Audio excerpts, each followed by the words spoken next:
Sukarti dari kelas 11 Nama aku Fitra Kaviani dari kelas 11 juga. Nama aku Pandro dari 11S1. Oke.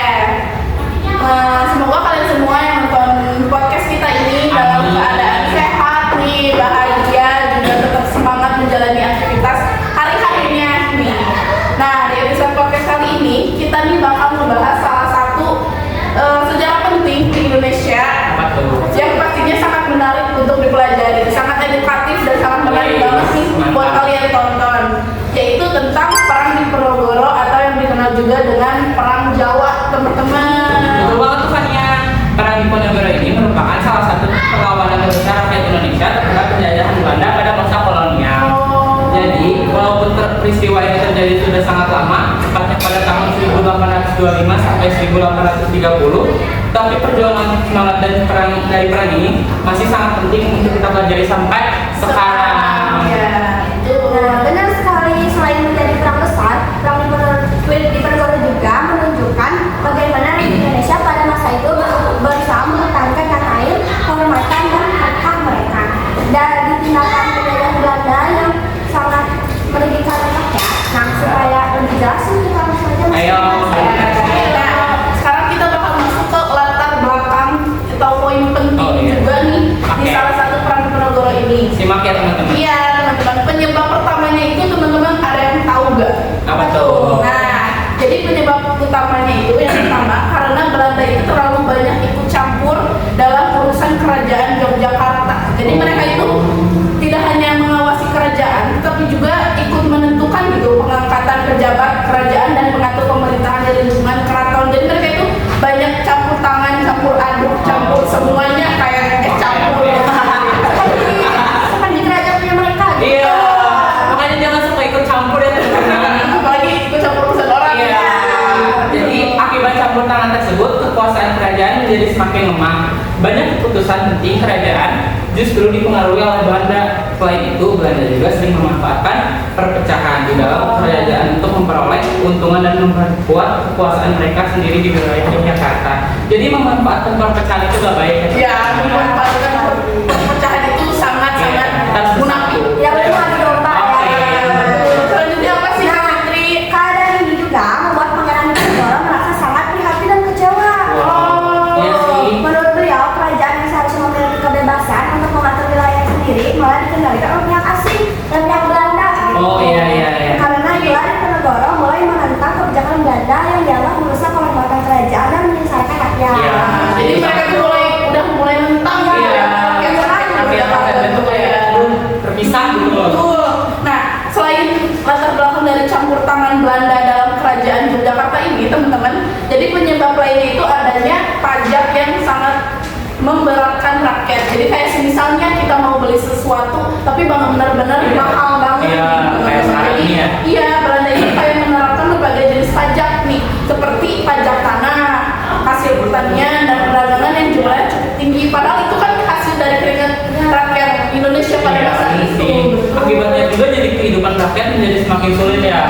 Iya Dan benar. petani harus menyerahkan sebagian besar hasil panennya kepada Belanda sehingga mereka kesulitan memenuhi kebutuhan kehidupan sehari-harinya. Jadi bahkan ada rakyat yang hidupnya dalam kemiskinan dan kekurangan makan. Jadi mereka juga ada yang kelaparan Iya. gitu ya. Pajaknya yang tinggi. Karena pajaknya itu yang misalkan banget. Padahal ini tanah-tanah mereka sendiri. Iya. Keringat-keringat mereka yang mana sih kayak ini gitu. Nah, bukan cuma itu teman-teman, rakyat juga sering dipaksa bekerja untuk kepentingan pemerintah kolonial tanpa mendapatkan upah dan upah yang layak gitu lah, kayak kerja paksa gitu.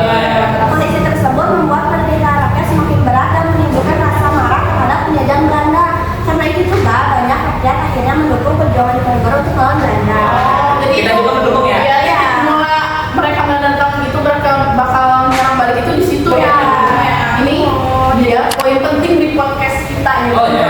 Poin penting itu kita bakal membahas dampak Perang Diponegoro. Jadi jauh sebelumnya dari perang ini meninggalkan dampak yang sangat besar bagi Indonesia maupun Belanda. Jadi kedua belah pihak pun dapat dampaknya gitu.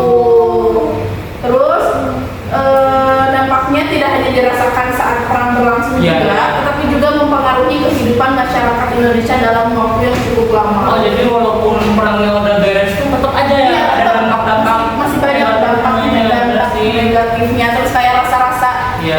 dari rakyat Indonesia-nya pun masih kerasa gitu, kayak traumatik gitu. Iya, gimana lah, agak Iya. trauma ya. Betul. Jadi salah satu dampak terbesarnya itu kalian tahu nggak dari perang ini adalah banyaknya korban jiwa.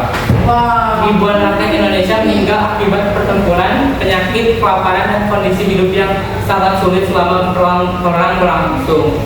Jadi kayak dalam pertempuran itu kayak kita kena penyakit, ada yang kena penyakit, ada yang kelaparan. Betul-betul. Tidak hanya rakyat Indonesia tapi tentara Belanda juga mengalami banyak korban selama menghadapi perlawanan di Ponorogo. Jadi kedua-duanya benar-benar sama Iya. punya dampak. Iya, punya dampak yang masing-masing. Ya, dari rakyatnya ada, dari penjajah juga ada. Iya. Terus Nah, selain korban jiwa, teman-teman, perang ini juga menyebabkan penderitaan yang sangat besar bagi masyarakat. Banyak keluarga kehilangan anggota keluarganya, Iya. kehilangan tempat Sedih. tinggal, dan hidup dalam ketakutan karena peperangan terjadi di berbagai daerah di Pulau Jawa. Iya. Jadi efeknya sangat besar. Iya. Efeknya besar. Siapapun dapat gitu ya. Iya, di masa itu. betul. Selanjutnya ada poin diterapkannya sistem tanam paksa nih atau kultur sel-sel. Nah, ada di PPK. yang sering kita dengarkan. Ada sih. Jadi dampak yang paling besar dan paling berpengaruh itu Iya. dampak sistem tanam paksa ini gitu. Pada tahun berapa sih itu? Pada tahun 1830 nih. Oh. Masih tahun ini juga Masih, ya. masih. Banyak ya masa-masanya. Masa-masa itu. Sistem tanah paksa juga diterapkan karena Belanda ingin mengembalikan kerugian keuangan. Oh. Mereka akibat perang di Ponorogo. Dalam sistem ini, rakyat Indonesia diwajibkan menanam tanaman yang menguntungkan Belanda. Seperti apa sih, Kak? Kopi, teh, Oh. kebun nilai dan tembakau. Jadi mereka tuh wajib nanam Iya, demi untuk ini keuangan ini. Iya, berarti itu namanya jadi sistem tanam Tanam paksa. Jadi sering turun di PPK ya teman-teman. Iya. Nah, hasil tanaman tersebut nantinya harus diserahkan kepada pemerintah Belanda untuk dijual ke Eropa nih teman-teman. Jadi keuntungan dari hasil pertanian Indonesia lebih banyak dinikmati oleh Belanda dibandingkan rakyat Indonesia sendiri. Ya. Makanya rakyat Indonesia banyak kemiskinan. Iya. karena benar-benar yang harus disetori Iya, mereka gitu dan Belanda ya. iya, dan mungkin pada waktu itu kita rakyat lagi nanam diawasin sama Iya. penjajah juga ya. Nggak bebas. Iya. Nggak bebas apapun juga gitu. Nah, jadi pelaksanaan sistem paksa ini juga sangat banget merugikan rakyat kan. Jadi banyak petani yang dipaksa menggunakan tanah pertanian mereka, walaupun itu tuh bukan punya Belanda tapi punya tanah mereka sendiri, tapi mereka dipaksa gitu.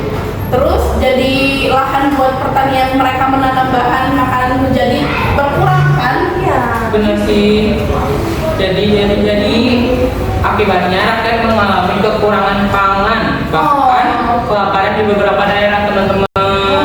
Selain itu rakyat juga harus bekerja sangat keras untuk mendapatkan upah yang layak. Contoh upah itu kayak kalau hasil panen gagal, rakyat tetap diwajibkan membayar pada Belanda sehingga penderitaan mereka semakin berat. Udah berat makin